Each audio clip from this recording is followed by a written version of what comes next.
নানার বাড়ির জমি কীভাবে উদ্ধার করবেন। আমাদের সমাজে কিছু মামা আছে যারা বাগনা কিংবা বাগনিদের সম্পদ দিতে চায় না। মূলত এরূপ সমস্যায় যারা আছেন আপনাদেরকে আমি দুটো পদ্ধতি শেয়ার করব। এই দুটো পদ্ধতিতে আপনারা চাইলে সুন্দরভাবে নানার বাড়ির সম্পদগুলো উদ্ধার করে নিতে পারবেন।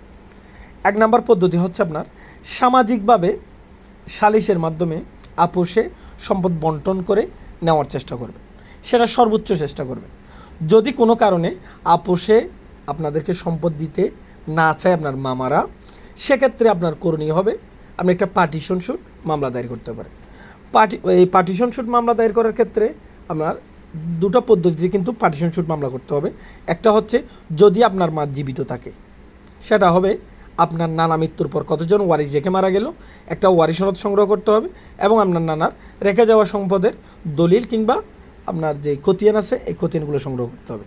যদি আপনার মা মারা যায়, সেক্ষেত্রে আপনার মা মারা যাওয়ার সময় কতজন ওয়ারিশ রেখে আপনাদেরকে রেখে মারা গেল আপনাদের ওয়ারিশ সনদটা সংগ্রহ করতে হবে এবং আপনার নানার যে সম্পদের খতিয়ান বা দলিল রয়েছে এগুলো সংগ্রহ করে পার্টিশন স্যুট মামলা দায়ের করবেন। সেক্ষেত্রে আদালতের মাধ্যমে আপনার নানার সম্পদ ভাগবণ্টন করে দিবে, আপনার মা কতটুকু অংশ পাবে সেটা আপনাদেরকে আলাদাভাবে বুঝিয়ে দিবে। সুতরাং এই দুটো পদ্ধতি যদি অবলম্বন করেন তাহলে খুব সুন্দরভাবে নানার বাড়ির সম্পদ আপনারা উদ্ধার করতে পারবেন কোনো ধরনের ঝামেলা ছাড়াই।